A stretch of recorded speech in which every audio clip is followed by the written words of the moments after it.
everyone. I'm Lizette Gabriel, and I'm a librarian in the Business and Economics Department here at the Los Angeles Public Library and today's host. Welcome to today's presentation called Unlock Your Business's Financial Potential. This program is part of an ongoing series intended to support Small Business Month in May and is brought to you by the Small Business Development Center, SBDC, and the Small Business Administration, SBA. This workshop is designed to equip small business owners with the knowledge and tools to effectively navigate the world of grants, loans, and lines of credit. Today's presenters are Dr. George Chavarin and Cesar Estrada. But before we begin, if you have any questions throughout the program, please put them in the comments section, and we will have a Q&A session after the presentation. This program is being recorded and will be saved on the library's YouTube channel. I'd now like to pass the presentation over to Dr. Chavarin, but before I do, apologies, a little bit about Dr. Chavarin. He was born and raised in East LA, California. He joined the Marines, and after 27 years of active service, including 2 combat tours in Iraq, First Sergeant Chavarin retired from active duty. He holds the following degrees: a BA in Organizational Leadership, an MBA, and a Doctor of Education in Organizational Leadership. In 2019, Dr. Chavarin founded J.O. Chavarin Group, LLC, a firm specializing in leadership and professional management development training, business consulting, advisement, and educational services. So now I'm going to have Dr. Chavarin come on board. Hey, good morning, everybody. Should I say good afternoon? How we doing out there? You know, it's beautiful today. We're still in Los Angeles. I'm actually in the San Gabriel Valley, but guess what? It's a little chilly, but neither here nor there. Hey, welcome, everybody. I truly appreciate you guys actually joining us today. I know you could be elsewhere, but at the same token, guess what? You're stuck with me at least for the next 40 to 45 minutes. So take advantage of the whole situation. Now, let's go ahead and get this party started, okay? I'm going to actually go ahead and provide you with a little bit of background. Well, not background, but it was actually a study that was conducted by Forbes magazine. All right. And this is basically what they concluded. Okay.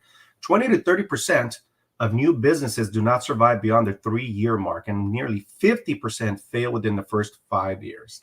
Now, it's unfortunate, but there are several factors that contributed to this phenomenon. But literally 2 of them really stand out, which is going to be kind of the emphasis of what we're going to be talking about today. Okay, the first one is lack of record keeping. So in essence, the majority of the small businesses out there fail to have the documents that were required when they actually went to apply for a small business loan and or apply for a line of credit and or even a grant, right? And even the second one was a lack of financial reporting, as in a lot of small business owners didn't have or don't have to date financial statements. Hey, welcome everybody. By the way, can I get the next slide? Welcome, everybody. Okay, today I'm going to be actually hosting this thing. Again, take advantage of the situation. I'm going to try and answer all your questions at the end of the webinar. While at the same token, I love to have fun. Next slide, please. So who we are, what the SBDC is. Okay, the SBDC is basically a national program with over 1,000 locations. Basically what it does, it helps stimulate economic growth through business development. Okay, we're a proud sponsor or a proud resource and partner with the USBA, the United States Business Administration. What do? We provide technical assistance, as in we provide free, F-R-E-E, free business consulting sessions. We also provide a host of training webinar series, right? And literally we're throughout the Los Angeles region. So here we actually belong to, well, Pacific Coast Regional specifically. We belong to the LA network. Okay, we belong to the LA network. And if I'm not mistaken, there's about 8 of us that are part of the SBDC. We just happen to be one of them. Next slide, please. So here's a beautiful picture of myself. Okay, I actually took this right after COVID. Right after COVID, I actually went out to a networking event down in the Inland Empire. And quite frankly, when I say go to networking events, if you can, take advantage of the situation, because you never know where your next line is going to come from. But neither here nor there. They actually had a photographer on site. They allowed me to take my picture. They sent it back to me. And now this is what I use. And guess what? I got it for free. All I had to do was attend a networking event, because Again, you never know what's going to be out there, number one. But number two, you never know where your next client's going to come from. Next slide, please. Now, as far as what we're going to learn about today, okay, well, pretty basic, okay? We're going to give you the bird's eye view to understand basically what the difference is between a loan, okay? And I'm going to specifically talk about small business loans. We're going to talk about a grant, and then we're going to talk about lines of credit. Now, as far as a line of credit, I always advise to all my small business owners to try and get business lines of credit. I'm going to discuss the personal lines of credit, and I'm also going to discuss the HELOCs, home equity lines of credit. I do not encourage or do not support anybody to get the HELOC that is trying to get their small business up and running. And I will actually discuss that here shortly as to the pros and the cons. But again, I'm just going to be upfront. I am against it. Okay. We're also going to discuss how do you prepare for one of these things. So if I got to prepare for a loan, what do I need to do? If I'm going to go out there for a grant, what do I need to do? And even beyond that, if I got to apply for a line of credit, what am I going to do? What am I going to need? Next slide, please. Okay, so let's talk about the business loan first. Okay, the business loan first. So basically, what is it? Well, quite simple. Okay, it's just a financial product that helps small businesses fund their operations. Now, when we say fund their operations, we're talking about everything from A to Z. Okay, we're talking about everything from A to Z. And it can be that I'm applying for small business loan for some working capital, which here's a little hint, okay? When you apply for a small business loan and you use the word working capital in the purpose of the loan, banks don't like to see that. Banks want you to be very specific as to what you're going to be using the funding for. Now, for example, if I said I need it for payroll, then you put down payroll. If you said I needed to build out an existing brick and mortar, then you put out build out. Okay.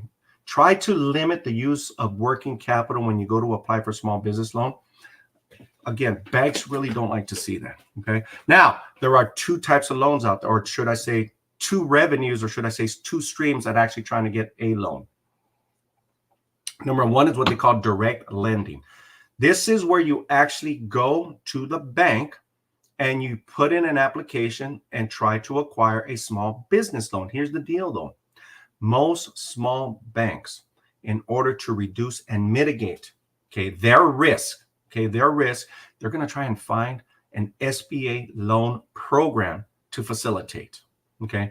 This is what I mean by that. Okay. In essence, and we're going to talk about the loan process here shortly, by the way. In essence, the banks are there to loan money. Yes, they are, but they're not there to lose money. Okay. So what they do is they try and get a couple of guarantors, in this case, the SBA. If you qualify, if you meet the bare minimum eligibility requirements of a loan through a specific bank, we'll call that bank ABC right now. If you apply with ABC and ABC comes back and says, yes, you know what, we feel and we believe that you can go ahead and acquire this funding because we know that you can pay us back, or we believe you can pay us back. Well, guess what? In order to mitigate that risk and lower that risk, because the bank is taking the risk, okay? They're going to go out and try and find an SBA funded program so that they can reduce you. Basically, if you default, the bank is still going to get paid. Okay. And we're going to talk about this here shortly as far as, about how much. Okay. So again, direct lending and SBA funded loans. Okay. Most people want to believe that the SBA is a bank. The SBA is not a bank. They are an administration. And with that administration, it comes with the power of the federal government. Okay. Now, two types of loans associated with them. Okay, there's what they call unsecured loans, right? Unsecured loans. In the eyes of the banking industry, in the eyes of financial lending, okay, those are considered high risk. Okay, those are considered high risk. And in most cases, it's going to be about under $25,000, and it's not going to require any collateral. Now, anything that's a little bit higher than that, and normally about the 50K range, okay, those are going to be considered secured loans, which means that there's going to be some kind of collateral. Okay, now, if I take a look at the secured loan right now and the bank found you qualified, okay, they're going to reach out to the SBA and ask if they can be the guarantor on this loan. And if they are, right, in essence, what they're doing is the collateral that they're going to take is not just going to be the SBA, right? Well, the SBA is going to be the guarantor plus yourself, believe it or not. But they're going to have to take some kind of form of collateral. And that collateral can be anything. It can be an asset associated with a small business, believe it or not, they can actually put a lien on your home if you're going to utilize that. It all really, really depends. There is really no straightforward to identify a linear process to literally identify what the bank is going to do, how they're going to do it, because the banks have the latitude to make the final decision. Okay, they have the latitude. Next slide, please. So let's talk about the business loan process for a little bit, okay? And we've all done it. We've all done it. I get clients from time to time that says, hey, by the way, I went to the SBA.gov website and I applied for a business loan. What you did is you literally put your name in a hat and provided some of that basic information that they asked of you. Some of the banks that deal with SBA funded programs looked at your profile and reached out to you directly. In essence, you're really, or should I say, not in essence, but you really will be dealing with a bank. Okay, you really will be dealing with a bank, though. Again, the SBA is an administration. Okay, they're an administration. So, in essence, if you qualify with the bank, they will literally send your application to the SBA. Well, not the application, but the actual finished product. Okay, the finished loan package, right? But let's talk about this a little bit, though. So, when somebody asks me, well, how can I increase the likelihood of being approved for a small business? Well, number one, if we're going to be dealing with the SBA and pretty much any financial institution, you got to have a minimum FICO score of 600, right? 600. Now, due to COVID, okay, and by the way, if your FICO score is under 600, you might want to reach out to some people that actually do credit repair.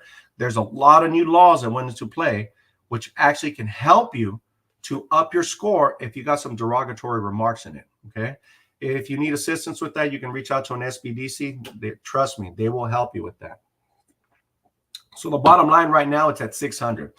Before COVID, it actually used to be higher. In order to qualify for small business loans, you had to have a minimum of 680. But because of COVID, it went down a little bit. And so here's my gut feeling, though. Once we are actually over this COVID thing completely, it's probably going to rise up again. The FICO scores, the FICO requirement is going to rise up again. So what else are they going to basically request? Well, personal and business taxes. Believe it or not, they're going to want to know everything about you, the business owner. Okay. Now, when it comes to the business owner, anything that's 20% or more, okay, is deemed a business owner. If you only have a little bit of equity into the business as your part owner, but you're only like a 10%, they're not going to request information on you. If you're 20% or more, they're going to request information on you. So what else am I going to need, though? You're going to need banks. You're going to need a bank account. Okay. So it's not actually just having a personal account, right? Which I highly recommend you do not do. What I mean by that is this: if you got a personal account and you got a bank account, don't commingle. Keep the two separate. Okay. If you have a bank account, then keep the bank account by itself.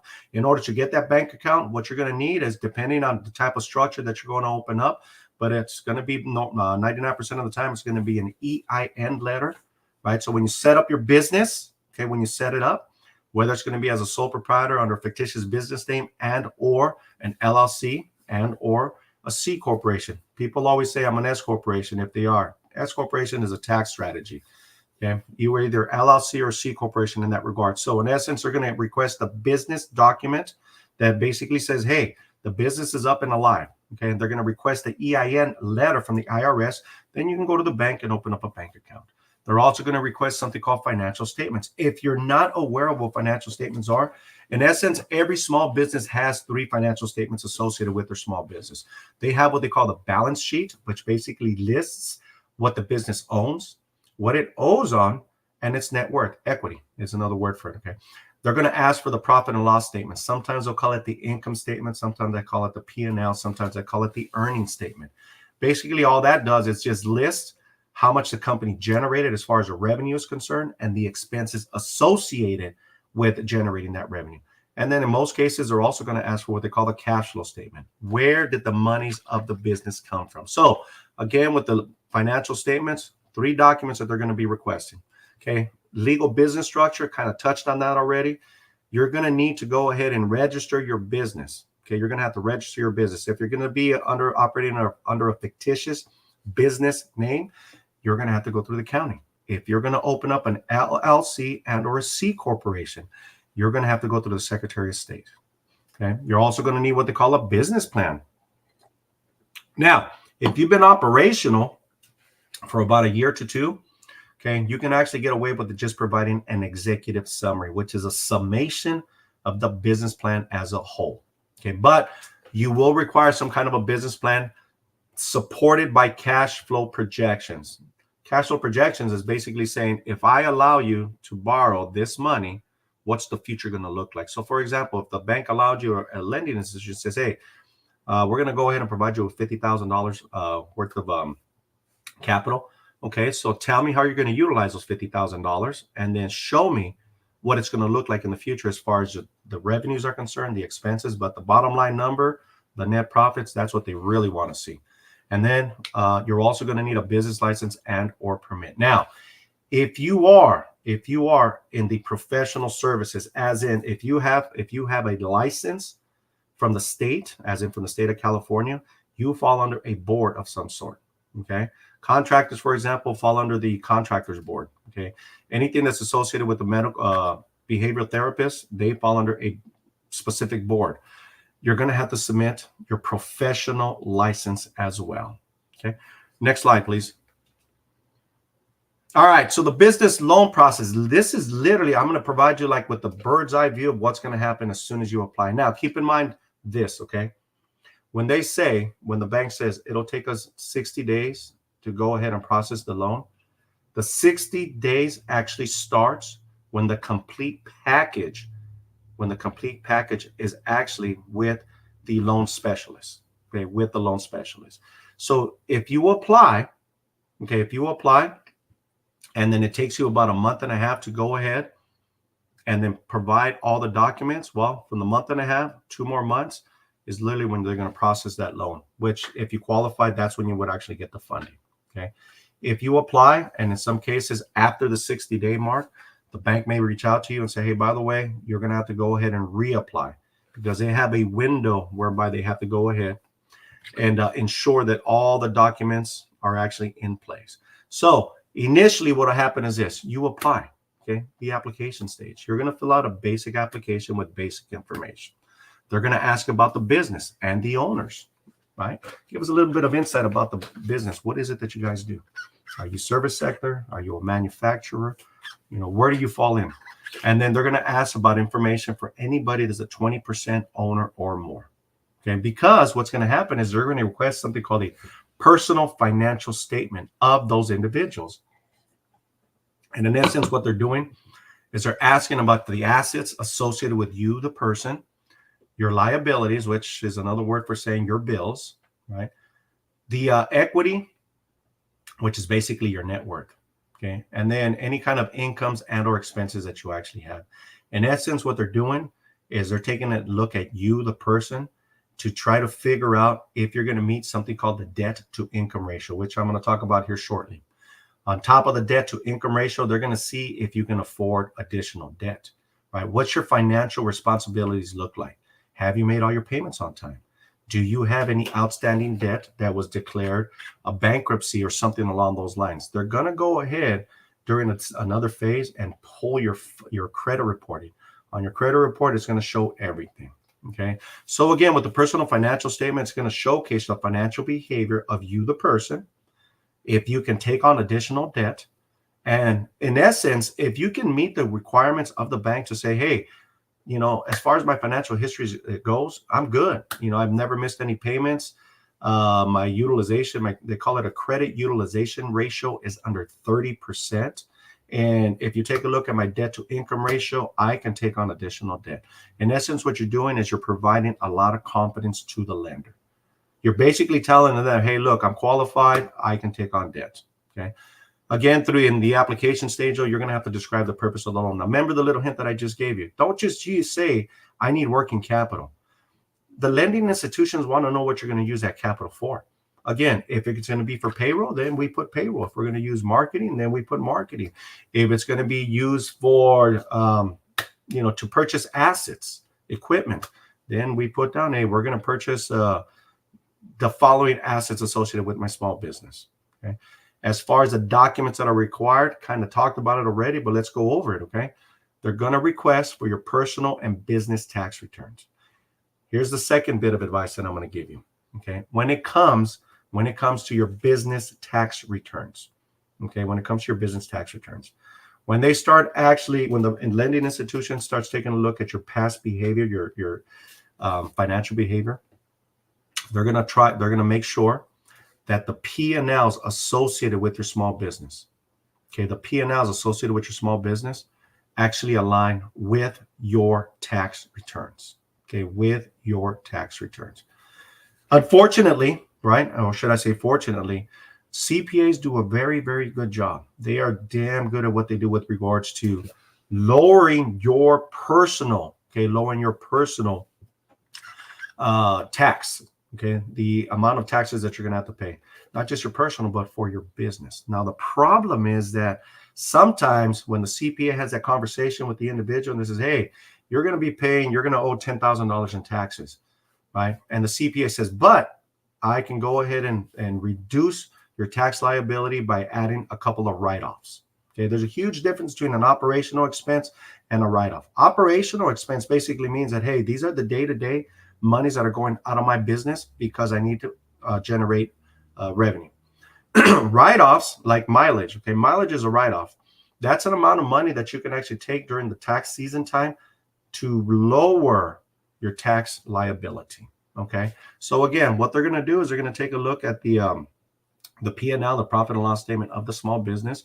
They're going to compare it to the business tax returns, and if they support one another, great. There's no issues. But if there's a disparity, if there's a gap, if there's an issue, they're going to hit you on something called the 6 C's of credit, which basically means that they're going to judge your character. You may not know this, but the CPA might have reduced your taxable income so low that on paper it looks like you cannot afford a business loan. Okay. Now, getting on, as far as the business legal documents, kind of touched on it already. You're going to need your business license. If you're a professional, you're going to need your business certification. If you're operating as under a fictitious business name, you're going to need that filing. And normally you get that at the county level. And then if you're operating as an LLC or a C corporation, you're going to have to get that from the Secretary of State. Okay, Secretary of State. Next slide, please.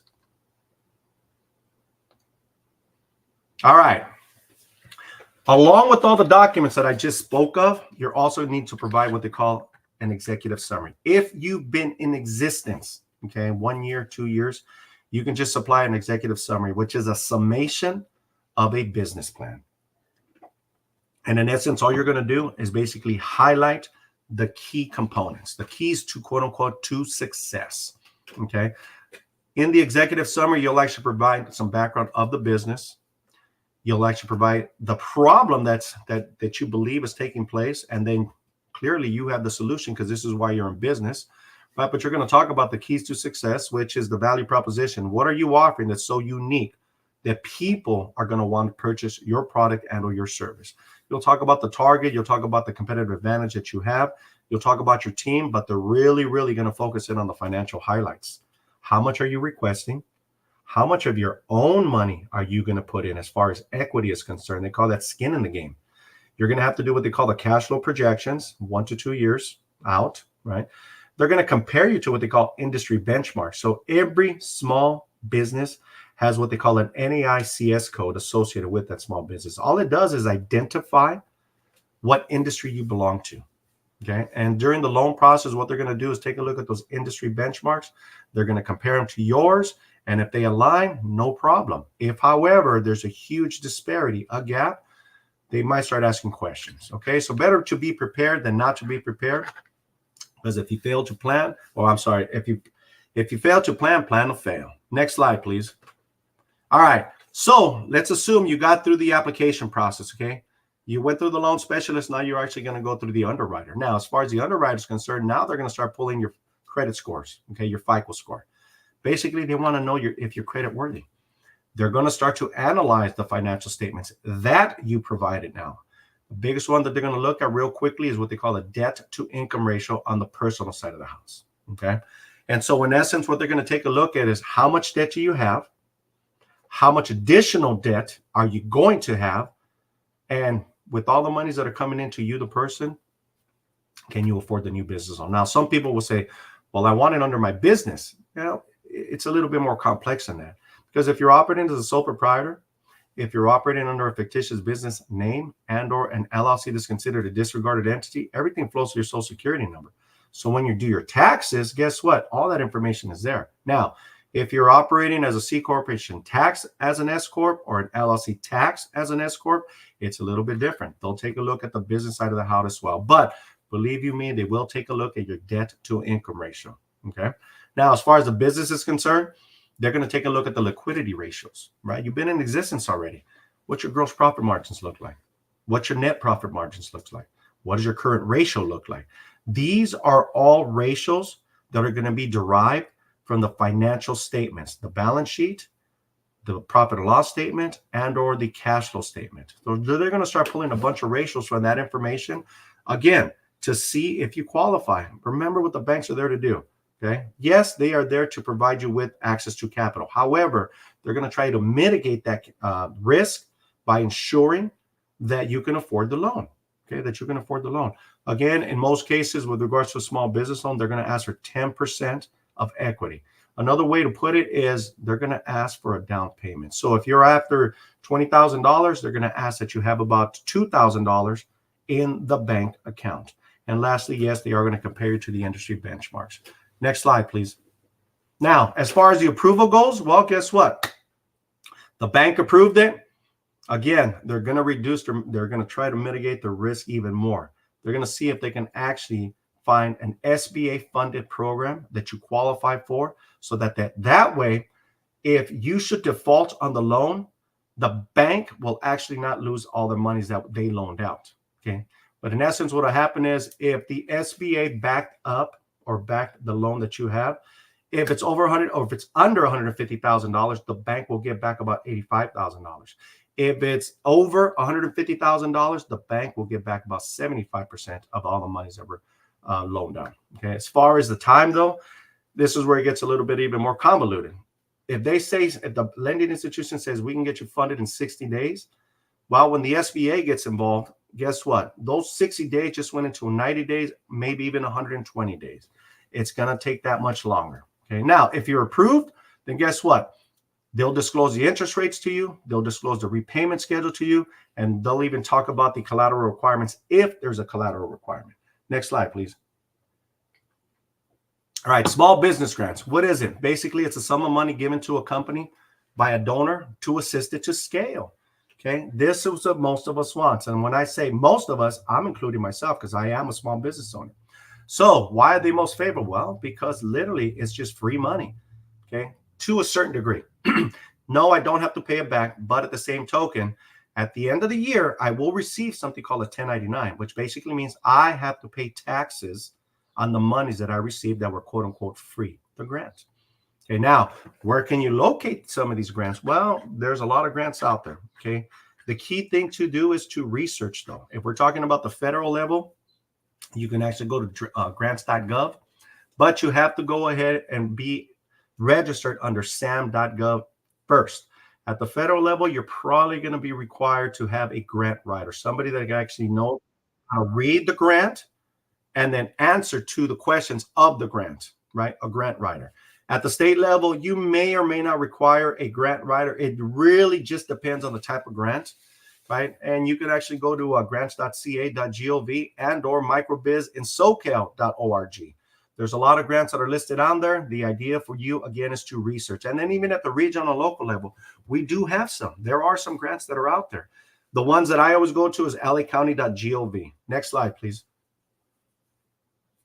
Now, to determine the eligibility, well, it's going to be very specific.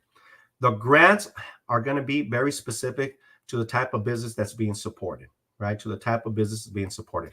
Now, you may have some that are going to be based on the number of employees and annual revenue. And these could include some nonprofit, tech starts, restaurants. You may have some that focus on demographics, historically underrepresented groups, which include minorities, veterans, women. You might actually have some that are very specific to a location, right? And literally when they say to a location, the business has to operate out of that location. And normally they're actually used just to stimulate the growth. Now, the majority of you may have been familiar with the equal opportunity grant that was provided by LA County here recently, right? It was very specific. you had to actually be in this general area. Well, not general, very specific area, because they broke it down by zip codes to say, if you operate here, excuse me, if you operate here, then yes, you may become eligible. But just because you're eligible doesn't mean you're going to get the money. Okay, doesn't mean, because sometimes, specifically with the equal opportunity grant, there was a lot of businesses that were found eligible. And I'll give you an example. Here in my area, I had a lot of businesses that were eligible because I helped them to qualify. However, we got a letter that basically says, yes, we recognize you're eligible, but due to a lack of funding, literally they ran out of money. Okay, we're not going to be able to go ahead and provide you with grants. Next slide, please. Now, in order to prepare for the grants, it's very much like a small business loan. You're going to have to go out there and provide your personal and business tax returns. In some cases, not in all cases. You will have to have a bank account. You will have to have financial statements. You will have to have a legal business structure. In some cases, you may or may not be required to provide a business plan with cash flow projections, but you will have to have a business license. And in some cases, you will need to have a grant writer who can articulate why the business deserves a grant. Next slide, please. Okay. Some of the active grants that are out there right now, I actually listed in the next 2 slides. So when you get an opportunity, take a look at them. I mean, like I said, there is a bunch of grants out there. You just need to know where to find them and determine if you're eligible and then apply. If I look at the middle one, the Entertainment Business Interruption Fund, the BIF fund, right? Who did they target? Small businesses that served in the entertainment industry here in Los Angeles County. How do I apply?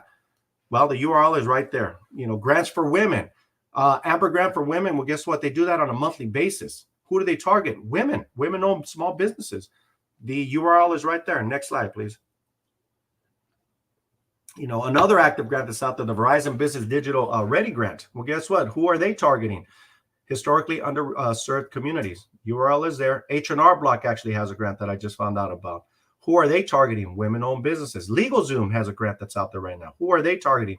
Just small business owners in general. So again, the idea behind grants is just go out there and research. You never know where you're going to uncover a rock and or find that grant that you much need. Next slide, please. Now, the last thing we're going to talk about is lines of credit. Okay, lines of credit. So what is a line of credit? Well, it's nothing more than a preset borrowing limit offered by lending institutions to the personal and business customers. Earlier on in the presentation, I said I was going to cover all 3 of them, and I am. Okay, so we can see what the differences are. Okay, now with regards to lines of credit, believe it or not, they're actually a superior choice over credit cards. Credit cards have a very high interest rate. Most of the time when you get a line of credit, the interest rate is going to be much lower. Okay, much lower. All right. But why do we like lines of credit? Well, I actually just had a client here shortly that's part of a cohort that asked me the same question. The individual was in a good position whereby she did not need access to capital as in a loan because she was making more than enough profits and she had enough money in her cash accounts so that when we strategize, again, no access to cash is going to be needed. However, the question I posed for her, or the advice I gave her was, hey, I would encourage you to still establish a working relationship with a lending institution. Yes, you might not need the cash right now, but what about tomorrow? If you have an established business relationship with the bank already, the lending institution, when you walk in there, then guess what? Now they know you. Now they know your history. Now they have a profile on you. You don't have to start from the beginning phases. You can just walk in and say, hey, I like to do X, Y, and Z. And it's going to be a lot easier for you because, again, they have all your information already. With regards to a line of credit, I always advise, hey, if you can get a line of credit and you qualify for it, by all means. Why? Because now you have access to capital just in case. An emergency, for example. Approval, obviously, it's going to vary by the lending institution. Next line, please. Slide. Okay. Personal line of credit. Okay. They're considered unsecured loans. Why? Because there's no collateral. And because there's no collateral, guess what? They're considered high risk, right? A lot of times it's going to resemble the credit card. It will show you the specific amount that you can borrow against. You can use it for whatever you want, right? But you have to pay back the balance. You have to pay it back. And normally with these lines of credit, the interest rate is tied to what they call the prime rate. Prime is something that all banks actually utilize across the United States. And the prime rate actually shifts every 6 weeks. So if you actually have an opportunity to go, just look up Wall Street Journal prime rate. It'll actually tell you what the prime rate is. And right now for small business loans, I want to believe it's running between 8.25 and 8.5. Again, with lines of credit, though, it's normally lower than the interest rate is normally lower than a credit card. What's approval going to be based by? Well, a minimum of about 690. Now, don't quote me on that one. That's just on average, okay? Because different lending institutions actually have a different prerequisite, a different criteria, okay? But they will take a look at your credit history, okay? They will take a look at your credit history. Remember, this is an unsecured type of loan, okay? Unsecured type of loan. So if the past behavior showcases that you've been late on payments, it's going to be a little bit challenging to attain. They're going to really take a look at your debt to income ratio, which basically means how much money are you bringing in and what do your bills look like? Now, if once you do the calculation, it's above or it's under 40%, it increases the likelihood of actually securing a line of credit. If it's over 40%, once you start delving into the 50s and 60s, it's going to really, really lower your chances. Now, what are they going to require additional? Proof of income. They're probably going to ask you to go ahead and provide some bank statements to see that the monies are going in somewhere. Okay. Next slide, please. Home equity lines of credit. Okay. Basically, these are considered secured loans. Okay. They're considered secured loans. And they're considered secured because they're actually going to use the equity tied to your home as a type of collateral. So therefore, by default, it becomes what they call low risk. Okay. Now, in order to figure out how much you may qualify for, the formula is right there. You can take a look at the example here in the near future. Right here, what I said was that the home was worth about $500,000, but they still owed $150,000 on the note. Depending on the bank, sometimes it's 70%, sometimes it's 75%, sometimes it's 80%, which is the percentage amount of the equity that they're willing to go ahead and fund. In this case, this bank said 80% or $250,000. All right. But when we do the math at the end, we can only qualify for about $250K. Is it good to have a home equity line of credit? In my opinion, for my personal life, yes. For my business, absolutely not for me. Okay. I keep my personal and my business separated, completely separated. I work too hard to actually get my home and to literally put it in what they call a UCC filing, which basically means that if I default, they're going to put a lien against my house. I'm not going to lose my home. I work too hard for it.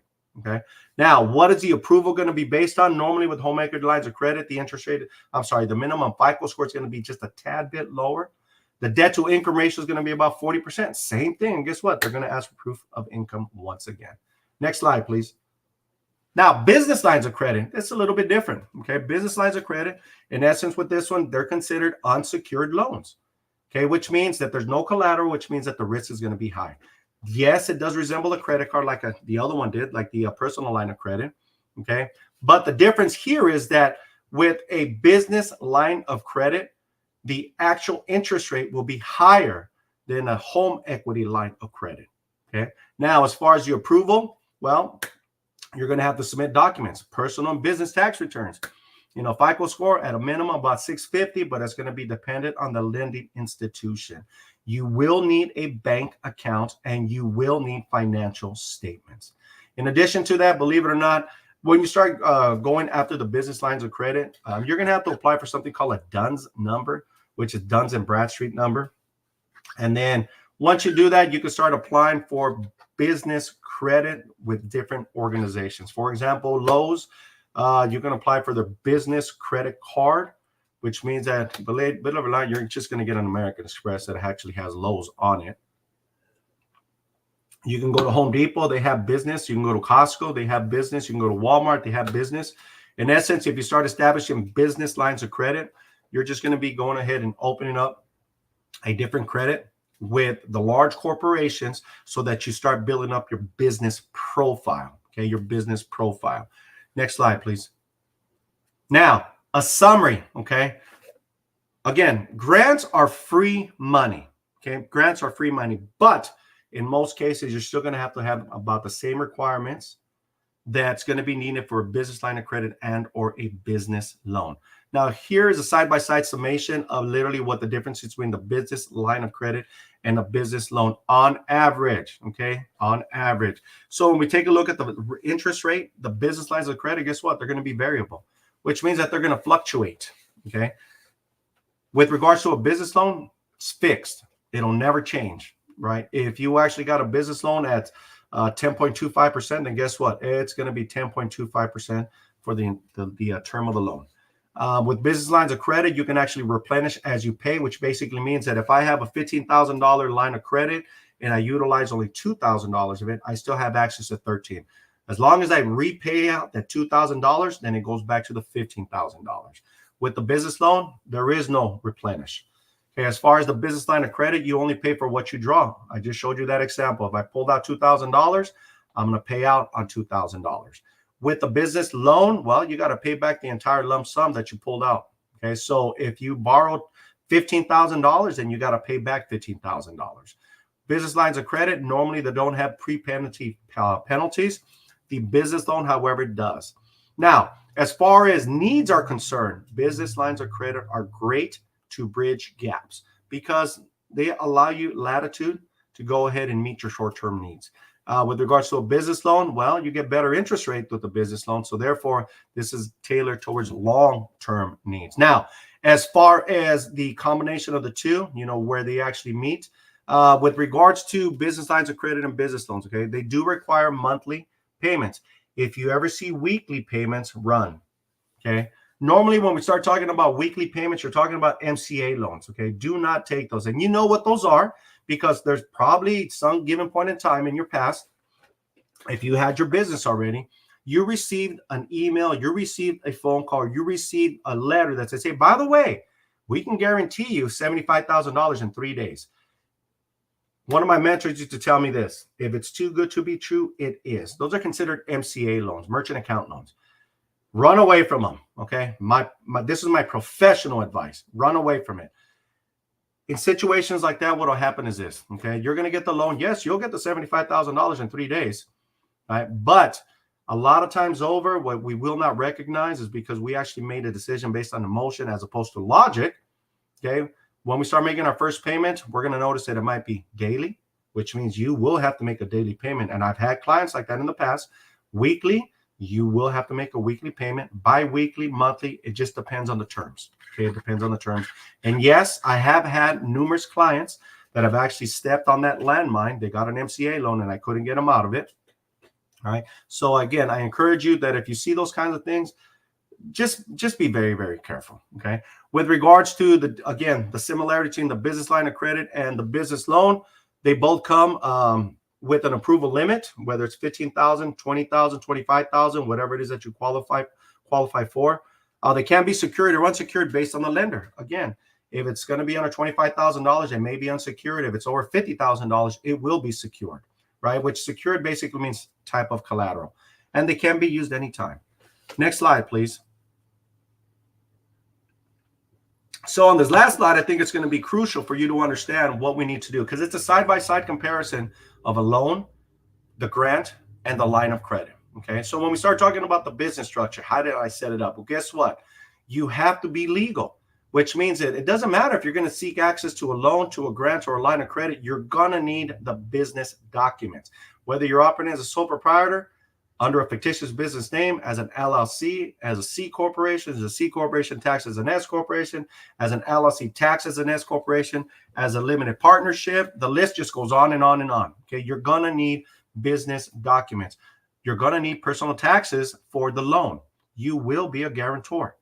Okay, on the grant, it's going to depend. On the line of credit, you will need the personal taxes.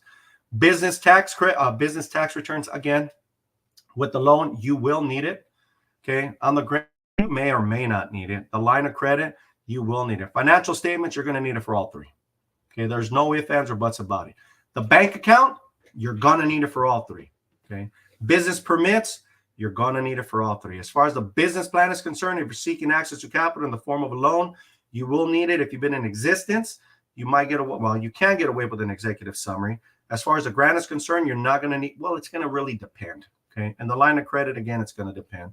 Cash flow projections, definitely you're going to need it with the loan. As far as the grants and the line of credit, It's going to really be dependent. FICO score, take care of your FICO score. Okay, you're going to need it for the loan, and you're going to need it for the line of credit. With the grant, it's probably not going to be applicable. Equity, as in skin in the game, as in think of it as a down payment when you go after a loan, you're going to need to provide some. And it's normally going to be about 10%. The grant, it's not going to be applicable. And for the line of credit, it's not going to be applicable. As far as a grant writer is concerned, for a loan, you're not going to need it. As far as a grant, it all depends. You may or may not need it. And for the line of credit, you will not need it. Next slide, please. All right, guys. So literally, I am at the end. I think I went over by 44 seconds. But at this point, if anybody has any questions, by all means, please ask. Let's see. So it looks like so far, no comments yet or questions regarding the presentation. So, but I do, wait, I passed it. There was a question. Okay, here we go. So for a line of credit, if you don't use the money, does it stay in your account until you need it? Yes, it's not really an account though. It's not like they're going to deposit money into a bank of anything. Think of it as a credit card. So you'll have access to it. You can use it for whatever you want, whenever you want. Okay, so the money will always be there, whatever you're pre-approved for. So if it's $10,000, $15,000, $25,000, $100,000, and the money will be there. The access to that money will literally be sitting in your wallet. Okay, that's good to know. It's just in case for emergencies. Yes, and I highly encourage them because you never know. Oh, yeah, and especially with the disasters that have happened recently. And then I see another question, and it's basically, what is the rate for an MCA? Even though you said they're dangerous. They're dangerous. I don't know because they're private institutions.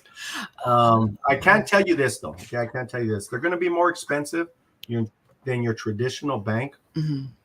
And if I remember correctly, as of December of 2023, right, or it might have been 2022, the government pretty much said to MCA individuals. So in the state of California, they were actually predators. We called them predators in our industry, right? Because they would feed off of people that had a need but could not qualify for traditional lending.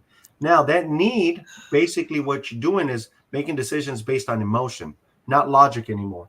And so many times over, even myself, when I make a decision, I try to support it by numbers, but sometimes I just go with my emotions, right? Here's the problem with that, though, okay? I might put myself in a situation that I don't want to be in. Now, as far as what the government says was, in the past, when you got one of these MCA types of loans, they didn't disclose the interest rates. Now they're mandated to disclose the interest rates. So, fair caution. You can go ahead and try and get one of these loans. There's a high likelihood that it'll be fast and easy, right? But before you sign anything, at a very minimum, please ask for the terms of the loan. I can share horror story after horror story after horror story of individuals that I've worked with in the past that we mapped out their scalability. We mapped out their progress. I made them a roadmap, right? But for whatever reason, they decided to get an MCA loan. They come back to me after I crunched some numbers. I said, did you recognize you're paying 151% on this loan? No, I did not know that. Well, you have. And the bad part is that trying to get a traditional lender to pay this off as a type of a consolidation loan, it was difficult for the traditional lenders to get a copy of the initial terms of that loan. So when I say, hey, just be cautious, be cautious. If you're one of my clients, I'm just going to say no, absolutely not. Yeah. We need to find another way to try and access capital for you. Well, I'm really glad you mentioned them because I was not aware of this type of loan. And now if someone comes to the library, I'm going to be like, no, Dr. Chevy said no. No, just proceed with caution. Please proceed with caution. Yeah, because I know sometimes it's too good to be true. It's too good to be true. Yes, exactly. So, I mean, I have learned so much from your presentation as to the things that are really needed for every type of loan, grant, lines of credit that I am just like gobsmacked. I thought I knew some stuff and I was like, yeah. And I'm like, oh, no, I don't know a thing. So it looks like we're done for your part, Dr. Chevy. Thank you so much. And I am now going to bring our second presenter. Caesar too from SBA. So I will be bringing up Caesar. I'm removing.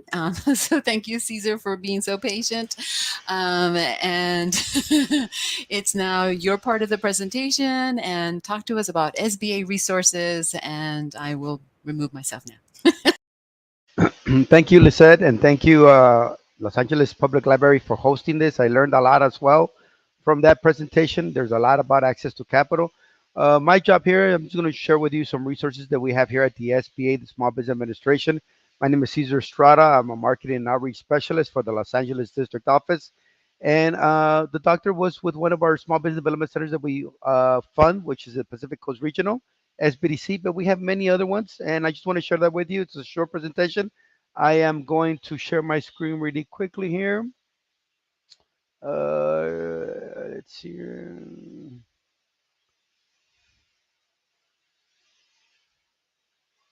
And please let me know when you can see my screen.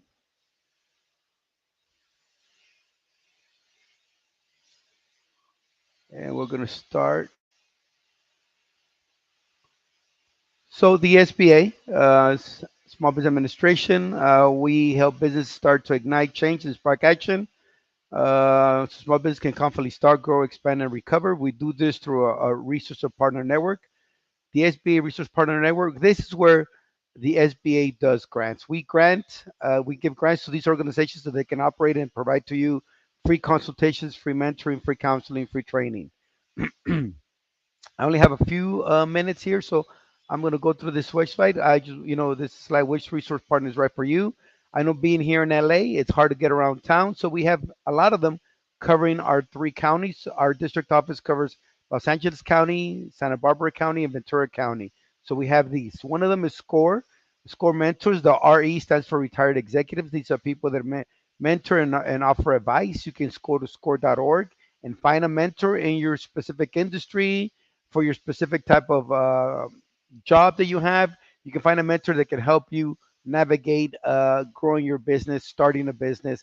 He can answer questions, and they also hold a lot of free online workshops. So I highly encourage you to go to score.org, and you can also visit at sba.gov/score. It's a great resource partner that the SBA funds.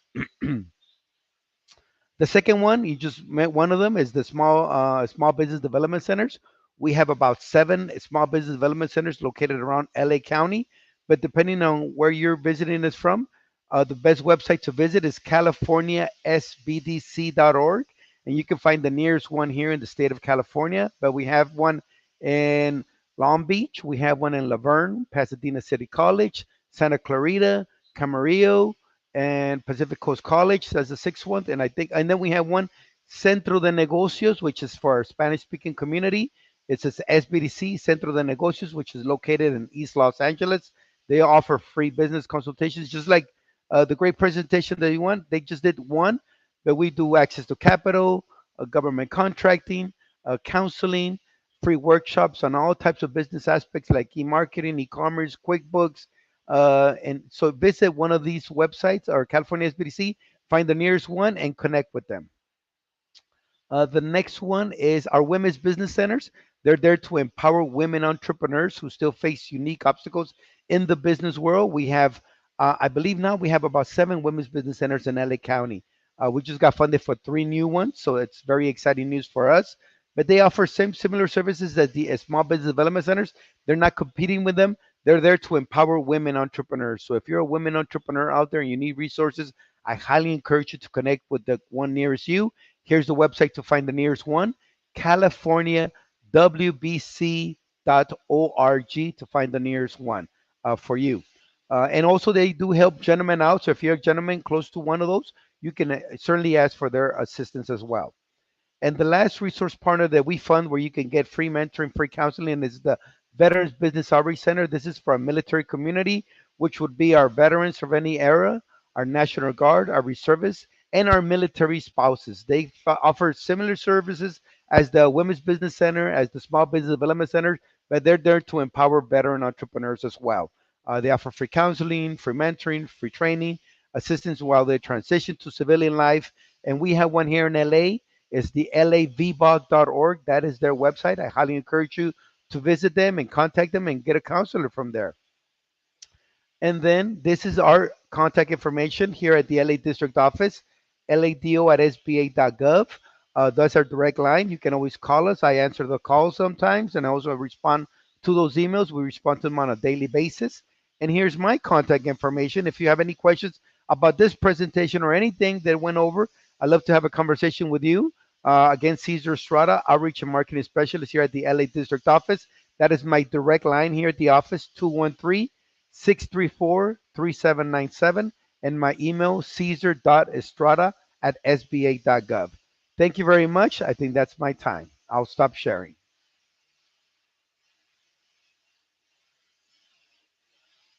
Okay, thank you, Caesar.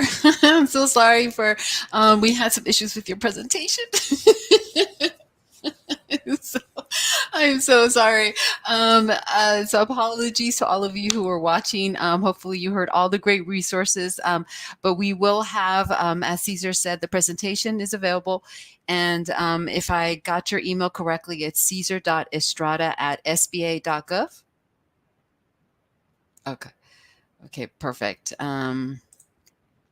Okay, so I'm going to just put it out there for those of you who basically want to reach out to Caesar and ask questions about any of the resources that he mentioned. I want to thank again both Dr. Chevy. I'm going to bring him back on stage in case anybody has questions. Thank you again, Dr. Chevy, Caesar, for being with us today for this amazing program. Like I said, I learned a lot of information, but it was good to see that with SBA, there's a lot of connections with the banks and then with small companies and with Dr. Chevy's, who's there also to help you out, give you mentorship. If I'm assuming you do mentorship, it sounded like you did.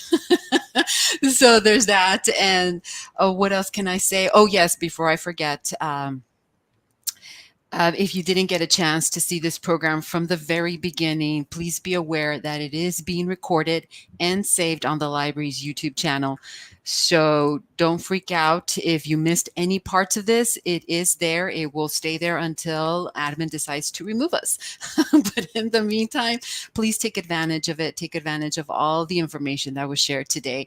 It was highly educational. I cannot point that out, how much it was, a lot of information. So for those of you who are leaning towards any of the loans, lines of credit, the grants, please see the presentation.